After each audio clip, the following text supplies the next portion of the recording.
Welcome back to Raising Wild Hearts. This is episode 142. I'm Ryann Watkin, and around here, we believe we can change the world by starting at home in our own minds and hearts. This show is really about transforming from the inside out, and today we are doing just that. I am joined by Dr. Kristina Guerriero.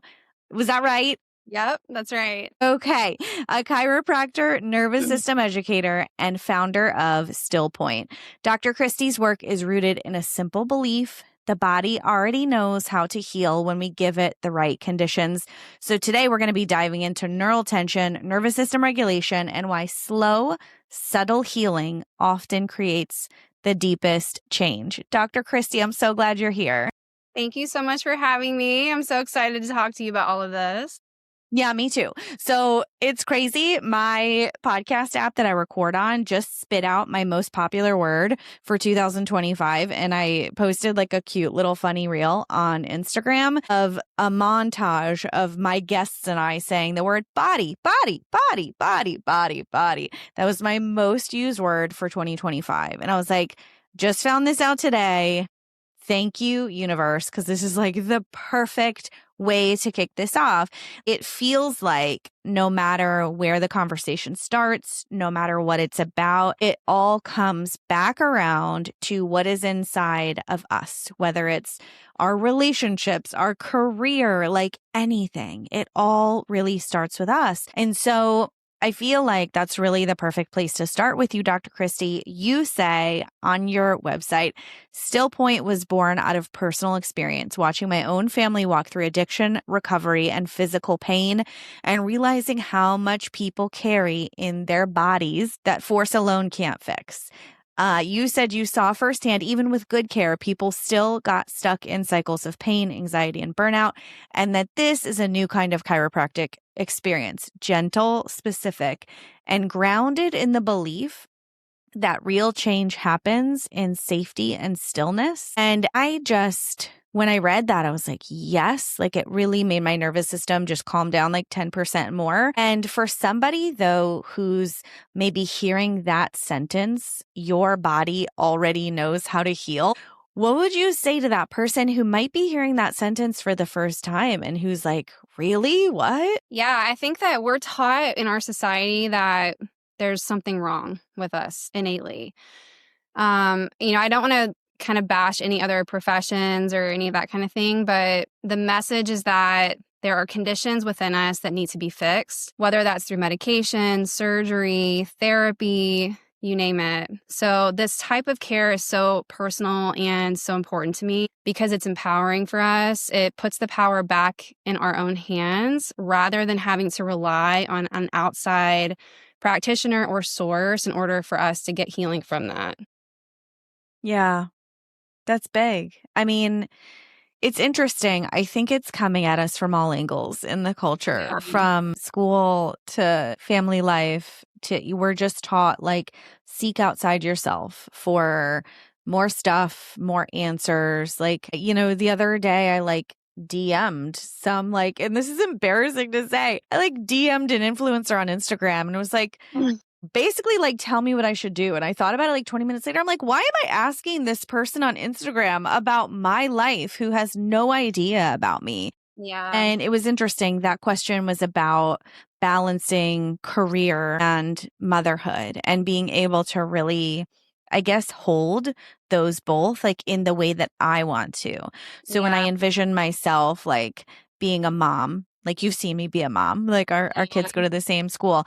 It's one of the most, if not the most important aspects of my life, mothering and the way I show up for my kids. And then, my career, I love my work. I love this show. I'm growing. I want to grow. There's so much more I want to do in this life career-wise. And I get stuck in this, how am I going to have the capacity to hold both?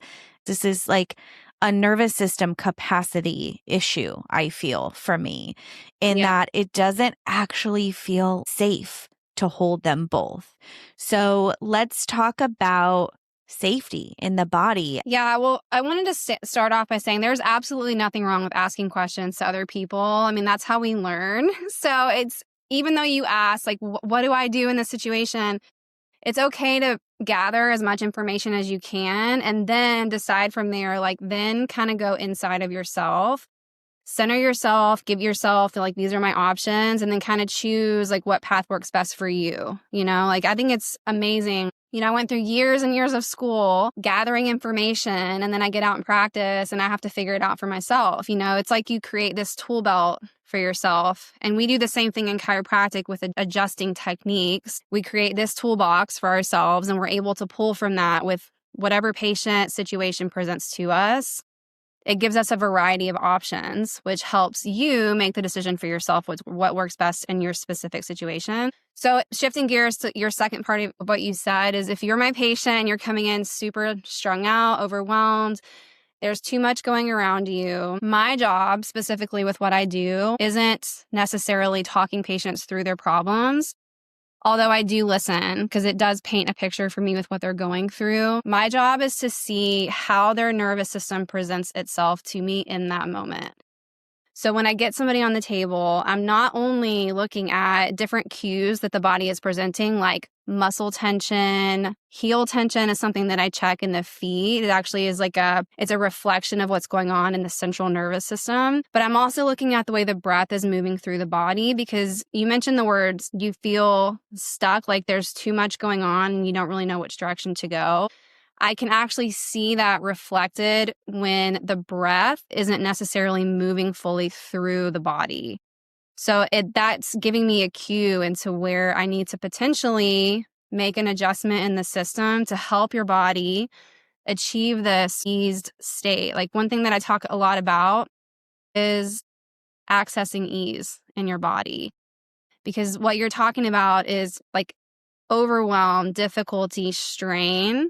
And we want to start to peel back the layers of everything that's added on over the years in order to get back to this, almost like it's like a baseline. Like, we were born at ease. Obviously everybody goes through trauma in their life, birth trauma, adult trauma, you name it. But we're designed to feel that ease. And that ease is the still point, which is why I named my business that word, because that is the moment where the body can finally take a deep breath, fully expand into all the tissues, and release. So that's my goal with care. And that's people that come into me and talking about the same situations that you've experienced. I'm able to work with their system in that moment to help them release. And it's from that point of clarity that you can then move forward with your life and make decisions, difficult decisions about your career and your family, and learn how to balance that for yourself.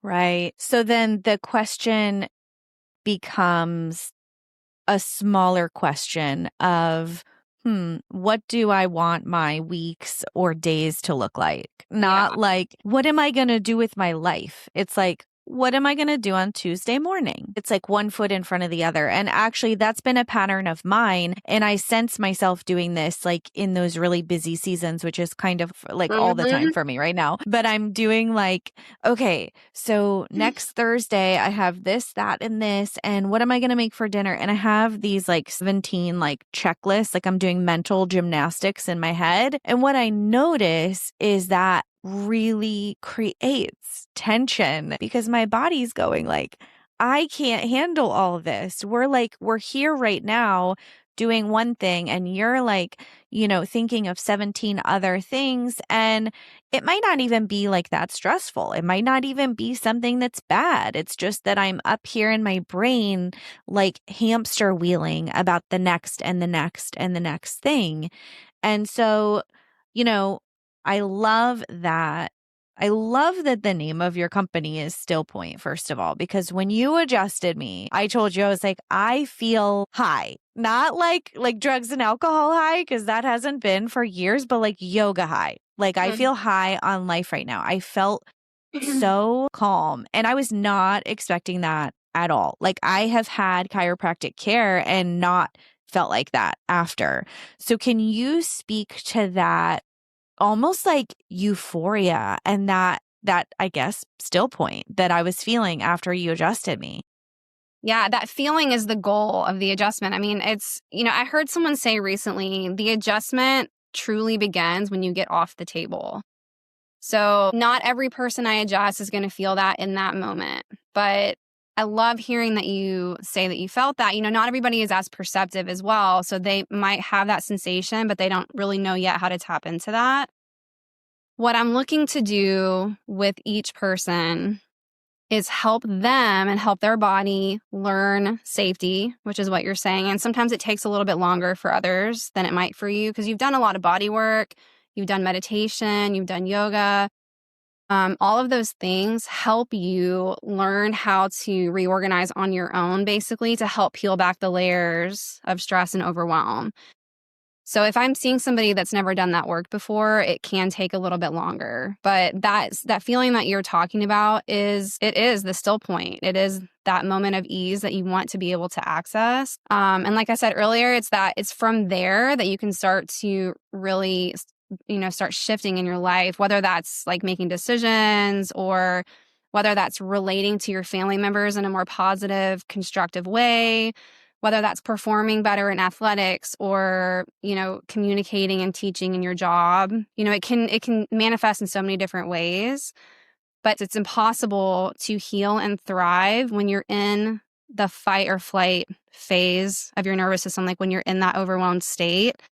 It's impossible for your body to, expand and access the abundance that we're inherently designed to be able to access when you're in that stressed out state. So yeah, bottom line is my goal is to help your body access that feeling on its own. Absolutely. For sure. So what I'm hearing you say is like, that's the baseline. Like that feeling of like complete ease, complete calm, like that is actually the baseline. Yeah. Okay. Absolutely. That's so cool. And it might be shocking to some people, including myself, because we do kind of run on autopilot, many of us. And so when we slow down enough to feel or perceive that sense of calmness or stillness, it's like, oh my God, this is it. This is what's available to me. This morning I left yoga. And so we had, this amazing class. And then we did this amazing meditation, and there's like 10 people in the class, and we all just feel like, there's like angels singing, and we were at that place. And our yoga teacher said, the real work is now to go out and, we're in like Christmas and Hanukkah season here. And like when you're in Walmart in 2 hours from now, like stay in that place. Like that's the work. And do you think we can train our bodies with, gentle chiropractic care and yoga or meditation or different modalities to be able to see what's available to us and then choose that more? Do you think then it comes down to like a choice in a day-to-day situation? Yeah, absolutely. I think the best way to be able to do that is by utilizing the breath, because breath is life. Your breath is the only human function that can be involuntary, which means it happens on its own, or also voluntary, where you can direct it yourself. It's a magical tool that we have available to us. And I would say that when you're in a situation where you're reactive, or you could potentially be reactive or annoyed or frustrated, is to close your eyes and use your breath to direct it into all the different parts of your body, especially if there's an area of your body where you hold stress. Direct the breath into that area and there's a bunch of different breathing techniques, but one of the easiest ones that's easy to visualize is box breathing, which I know you probably have heard of. So inhale for 4, hold for 4, exhale for 4, hold for 4. And you just visualize the square, and you just do that when you're in that position. If you're able to, obviously we have different situations, like you're in the middle of Walmart. It might be difficult to do that in that moment, but even doing a couple cycles of that can help calm your nervous system down and help us not be so reactive. So I would say that the best tool we have when you're not with a practitioner or you're not in yoga is to use the tools that your body already has available, and the breath is the best thing for that, in my opinion. Yeah, I agree with you for sure. It was one of the first things I learned to do when I got into personal development. Actually, even before I got into personal development, it was like one of my first yoga classes. It was in my early 20s. I still had a lot of work to do. I would still be like on this personal growth journey for a long time, but it was one of the breadcrumbs. And I remember this yoga teacher sitting up there. She had this like, halo around her. I just thought she was like this golden goddess. And she's like, I never hit red lights. I never she's talking about her life. And I'm like, oh my God, is this woman serious? But as I really learned a little bit about the modality of just simply breathing, my life really did start to shift. It shifted slowly, but I agree with you on the breath. So let's get into the weeds. What are some signs that somebody is carrying neural tension? You talk a lot about neural tension. How do we know if we have that? Or do we just assume because we're in 2025/2026 society that we do have it? Yeah. Yes, you can pretty much just assume that you have it, but I'm going to give you tangible ways to know because, I don't like answers like everybody has it, I don't really like that. So I'm going to bring up symptoms or scenarios that people have talked to me specifically about. Okay. So one of them that I'm hearing a lot right now is reactivity. So if you're with your family and you're getting easily frustrated, you're yelling at your family when you don't really want to. I mean, it's just that reactive state, you're not operating from a place of understanding and compassion. You're done. That's like a hot clue that you are experiencing neural tension. Neural tension is at a deeper level, but that's a good sign. Brain fog is another one where you're not able to think clearly. Attention issues where you're not able to focus on something for a long period of time. That kind of goes in with a little bit with brain fog as well. I mean, we can go down the line. Digestive issues, skin issues. There's so many that I feel like I'm not even, your immune system is struggling. That can also be neural tension. Muscle tension is a very large clue. Muscle tension is interesting because the body is extremely smart. It's highly intelligent.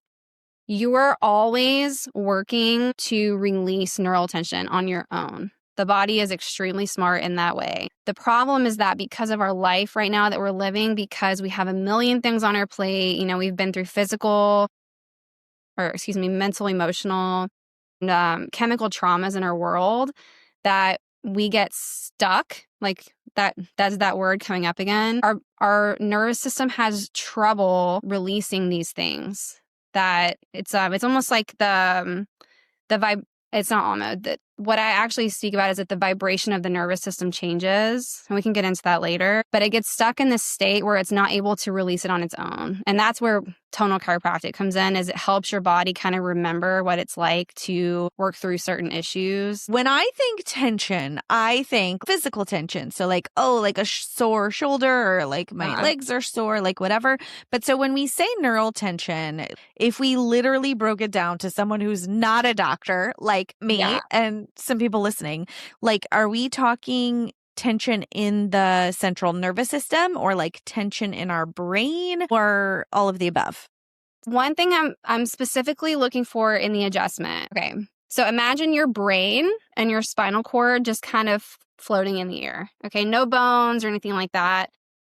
What do you think of? Do you think it's liquidy gel? Or what do you imagine when you think of that? The actual physical brain and the actual little branches of the nervous system. Okay. So I'm imagining all those little nerves that come out. Yeah, all those little the tree roots almost, right? Yes. I'm imagining those, the little fibers. So the brain and the spinal cord, all these little roots, they're suspended in the bones of the spine by connective tissue. So it's basically the spinal cord is protected, the brain is protected by meningeal tissue. That's a science word that I'm going to use. But that is connected at the top and the bottom by dural attachments, that's the name of it. But it's basically the anchors at the top and the bottom of the skull and the spinal cord, or the vertebrae. When I'm looking at somebody, I'm looking for a window into the nervous system.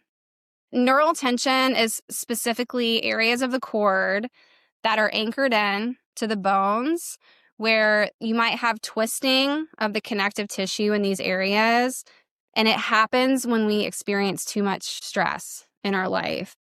So it's actually presenting to you in a physical way. So when you're looking at or feeling or both somebody's spinal column, you can actually see and or feel, which is this physical manifestation of something that is energetic or internal. Is that right? Yeah. So Okay. it's an energetic change in the nervous system, but when that happens, it actually changes the physical structure of the tissues surrounding the spinal cord. Okay. Yeah. So that can, traditionally in chiropractic, we look for a bone out of place and the bone gets adjusted, right? So when I'm looking at from a neurological perspective, I sometimes will check the bones in certain areas of the cord because it's an indicator for me. There's many indicators that I look for, but a bone shifting is an indicator that there's neural tension in that area causing the body to shift into different patterns. So, Okay. yeah, and then neural tension manifests into the symptoms that we were talking about earlier, like brain fog, gut issues, reactivity, stuff like that. So there's like a set of emotional symptoms, and then there's also a set of physical symptoms. So Yeah, this is like absolutely. kind of how you're feeling in your emotional experience, and then also like just how you're feeling like in your body, right? Definitely. Okay. And I would imagine that this would also help people with mental health issues. Like, I would imagine that it would help people kind of get back to baseline. Have you seen any like research on mental health and chiropractic? I have. Actually, the technique that I'm practicing is called torque release technique, and the developer of the technique has done a lot of research himself. He focuses primarily on addiction and compulsive disorders, but one of his research studies dealt with it's what's called the P300 wave. It's basically a measurement. It's like a tangible measurement of wellness, like health and human performance wellness. And the wave is an indicator of like how well we're able to access wellness, essentially. And he found that through getting these tonal adjustments, your ability to access human potential was what he's calling it, is more available to you when your system is more in a state of ease after getting the Yeah. adjustment. I believe that. I mean, after I got adjusted by you, by the way, we all need to get adjusted. I was like, I'll talk to Dr. Christy today. Paige asked yesterday, can I get adjusted by Dr. Christy? Yeah. Oh, I that's so was, I know, so cute. But so I can actually like really speak to that. Like, yes, like feeling that, euphoria, which was right after. Of course, I didn't walk around that for like a week, but I did feel really good that week. And I did notice like a bit of a shift.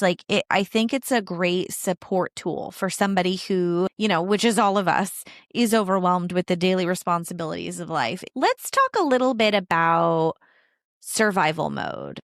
mm. How do we know we're in it and how do we get out of it? If somebody's like, I'm so overwhelmed, physical pain is another indicator for me. Like, I have quite a few patients right now that have sciatica for whatever reason, like Yep. low back pain that refers into their butt or their leg. Yep. That's an indicator. Any of the symptoms that I brought up, but the thing about being in survival mode, it doesn't always show up as a symptom. So, Right. one way that you can kind of check in with yourself and see if this is the case is that if you feel like you're in a state of creativity and you're able to, use your imagination and, create new things, that's an indicator that you're doing pretty good because that means that your frontal cortex is online. However, on the other hand of that, if you're in survival, what happens is the front part of our brain shuts off a little bit and we're operating from our hind brain, which is the survival area. That's what we call the reptilian brain. So you're living like a reptile, basically. But it's basically like that's when you become reactive. That's when you are going through the motions. Maybe life feels boring, like you're just going from one task to the next and there's no creativity. I mean, that would be the best way for me to put it. I love that you use that as an example because as like a creative person, I mean, I think we're all creative, but I love that as an example because I know I've gone through certain seasons of my life where I'm like, I don't have any ideas. I don't know what I'm going to talk about. I don't know what I'm going to write about. And in those seasons, like, I think that's a really good indicator for us to just be aware in our life. You know what's interesting? After I had Nash, this made me think of like when I was newly postpartum with Nash for like almost an entire year, my feet hurt so bad when I would walk around the house. And yes, I was carrying like extra weight from being pregnant and from nursing and like hormonal stuff, but it was more than that. It was so strange. And eventually, like energetically, it just kind of like worked out. And I don't really know how. But I wish I would have looked into chiropractic at that point. I think it would have been a really helpful thing. And for some reason, I feel like it had something to do with my fascia and my feet and like, I don't Mhm. know. But I look back to that and like I was most certainly in survival mode. I had like two little kids and then a baby. I was Yeah. homeschooling, like all of these things. And I kind of just like let myself be there. I was just like, well, I know I'm in survival mode. I'm just gonna like be here anyway. I wasn't trying to change it. Yes, 100%. When we're in the throes of motherhood, like being a mom in general to a newborn is extremely overwhelming because your attention is outside of yourself. You are focusing on helping this little dependent being survive and thrive. So, literally, all of your body's minerals, your attention, like every bit of you is getting poured into this little being, you know? So, that is extremely overwhelming. I can't imagine doing it with other children because I only have one and it was a lot for me. Yeah, it's very overwhelming. But one thing that you brought up is the tension in the feet and the pain in the feet.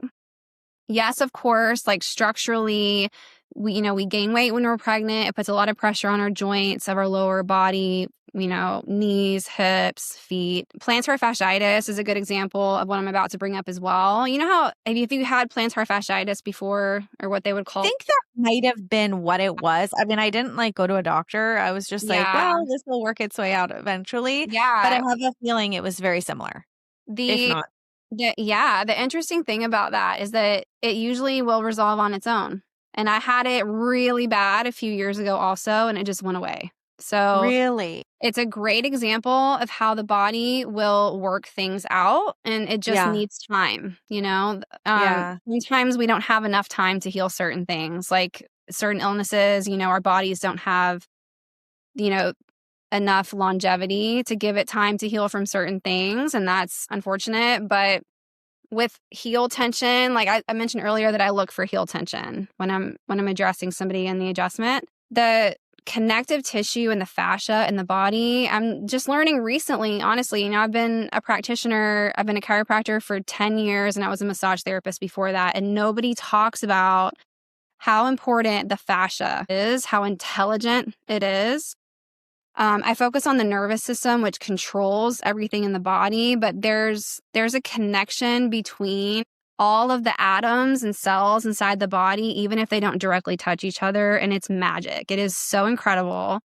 So speaking for the feet specifically, the nervous system is like at the top half of the body. Your feet are the farthest point away from the nervous system. And when there's tension, like if I'm moving your ankles, like, in and out, backwards and forward, and I feel like it gets stuck in certain positions or it doesn't want to move a certain way, for me as a provider, that's an indicator for me of neural tension as well. And that can actually manifest with foot pain. So plantar fasciitis is a great example because it's the connective tissue, the fascia, at the furthest point away from the central nervous system. And yeah, like seeing that resolve on its own is so incredible because it's like, how resilient is your body?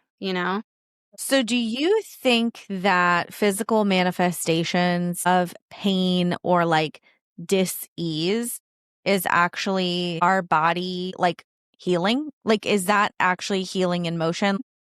Yeah. I mean, I think if you have something going on with your body and then it just kind of heals on its own, that is true healing. That is the body's innate intelligence taking care of it. There are limitations to matter, so sometimes that can't necessarily work its way out, which is why, traditional Chinese medicine started existing thousands of years ago, right? Humans have had this human experience for thousands of years, and we've had different modalities placed in our experience to help us move through those things. The manifestation of dis-ease or, certain types of ailments, it could be for so many different reasons, like mental reasons, like the power of the mind is a really incredible topic to cover as well. But again, that's your innate ability to heal using the power of your mind, the power of your breath, right? Yeah.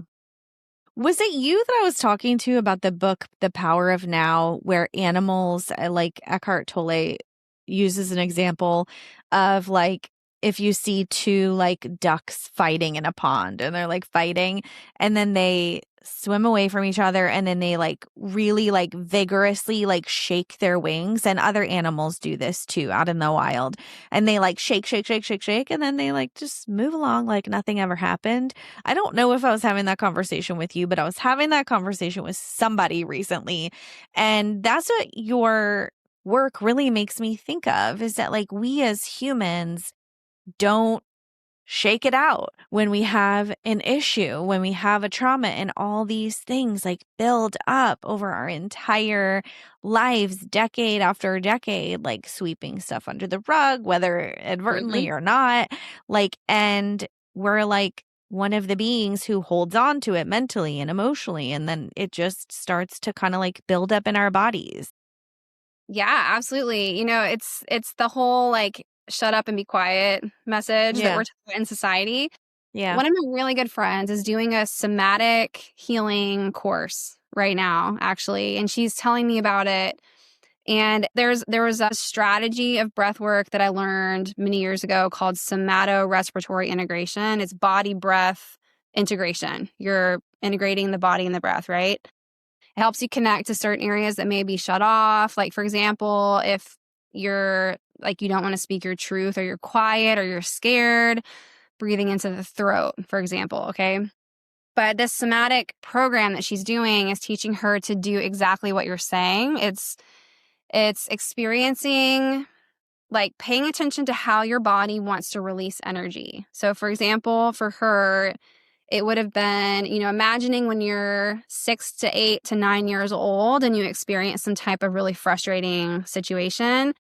You put yourself in that state and then you beat up a pillow, or you scream, or you shake it out like you're saying. And she's like feeling that euphoria and that sense of vibration, like even into her fingertips afterward. It's Wow. powerful. Movement is so powerful. That's amazing. Actually, I watch my kids do this thing where they'll like stretch and they'll roll around on the ground and like just be like rolling around like little, I don't even know what kind of animals. Um and sometimes Nate and I are like, what are they doing? Especially like when the girls were very young, when we still didn't know what we're doing. I mean, we don't know what we're doing still, but when we didn't Do know we what we were ever do doing any of more. us know? I don't know. Yeah, no, I don't think so. Spoiler Yeah.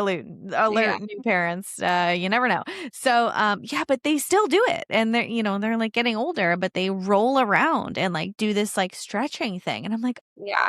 they're resetting their nervous systems, right? Yeah, like, we should literally be doing that, my Yes. daughter will do, like, weird dances and stuff, like, I'm like, "Kids are so weird," but they're not, they're highly intuitive. Kids are Yeah, so smart because they don't think up here with what they look like, "Oh my gosh, what are people gonna think about me?"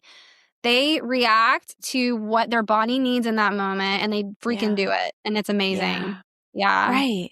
They dance. They scream. They scream. They Yeah. run. They're just free, right? Yes. Until they're not, until they start to realize, and I'm watching my oldest go through this. There's very much a now like, other people are looking at me. This awareness of like how we're showing up in the world when we hit a certain age, whether that's like, 11, 12, 13. We're trying to extend childhood in our house as long as we can. But even then, we still see it happening, like she went from like this little curly haired kid who didn't brush her hair to all of a sudden like, oh, I need to brush my hair now. And I know it's just like life and a silly example, but we become self-aware and conditioned. And then we carry many of those like unhealthy manifestations of that, hopefully not Yeah. too many, but onto adulthood. And then we just say like, this is who I am. This is how I am. But I really believe that we have a tremendous capacity to change. And part of that is like, I watched myself do it and I'm like walking that journey. So I think this is the perfect place to talk about the word resilience and what resilience means to you. And then if you would tell us about is it a 90-day reset? Yes. Yeah. Yeah. Awesome. Resilience to me is adaptation. So it's you are able to adapt to whatever life throws at you. And that's resilience. You're constantly shifting and changing and moving with life. Obviously, that can get hindered. Like our ability to access the resilience that we're designed to be able to access can get hindered. And the 90-day reset is something that I designed for people that, maybe want to create a new habit in their life to help their body, help nourish their body, help their mindset, help their connection with their self. It's just like a daily thing. It's, you talked about habit stacking to me one time when we were having a conversation. And the 90-day reset is basically a daily guide to help you create better habits for yourself to where you can self-regulate and you can adapt better. That's my goal. My goal with my patients specifically is I don't want people to be 100% reliant on the care. The care is amazing, but I feel that it's my job to help your body remember what it's like to feel safe in yourself.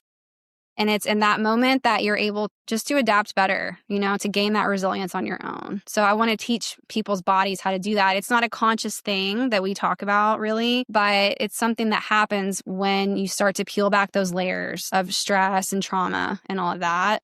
Yeah, so the reset is there's recipes in it, there's some journaling, there's actually an example of movement. Like there's a week of exercises that you can choose to follow or not, but it's just like an easy way where it's laid out for you and you don't have to consciously think about what am I going to do today. It's just like a new habit that you're going to implement into your life to help your body adapt. Amazing.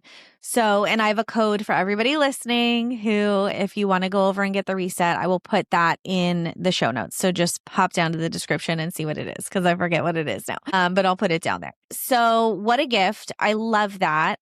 Personally, for me in 2025, I know we talked about this. I just hit 365 days of my 3-minute meditation. And it's so interesting. I'm like kind of, we have a tendency to be like all or nothing, right? And like 3 minutes, it's like 3 minutes, so what? But like 3 minutes is still 3 minutes. 3 minutes is still me pausing in the morning, making a promise to myself. There's so many other things that go into it. Like in addition to the benefits of sitting down and quieting, whatever, your mind for 3 minutes or whatever it is. And so I do believe like that 90 days is like, after I hit 90 days of mine, I was like, well, I guess I should keep going. I never set out to do a year. I wasn't like, I'm going to do this for a year. It wasn't anything like that. It was like, I'm seeing and feeling the benefits of this in my life. And I'm going to keep going because I know that it feels really good. So if you're somebody who really wants to kind of get into that groove, creating a new neural pathway, becoming a person who, right? This is something we talk about a lot. Like, it's not, I'm going to meditate this morning. I am a person who meditates. I'm a meditator. I'm a person who keeps a promise to myself. I'm a person who puts my self-care on the forefront, right? And so that just to me, your reset seems like this full like identity shift. And 90 days is like the perfect amount of time to get there. So hop over there and get Dr. Christy's reset. Thank you so much for sharing that with us. Absolutely. Amazing. Dr. Christy, thank you so much for this conversation and for the grounded reminder that healing does not have to be dramatic to be meaningful and lasting. Sometimes the most powerful shifts happen quietly. Friends, you can learn about Dr. Christy and her work at stillpointcare.com. I'm going to put all those links in the show notes to her reset and everything else. And if this episode resonated with you, text it to a friend. Remember to leave a review. And until next time, go love someone well.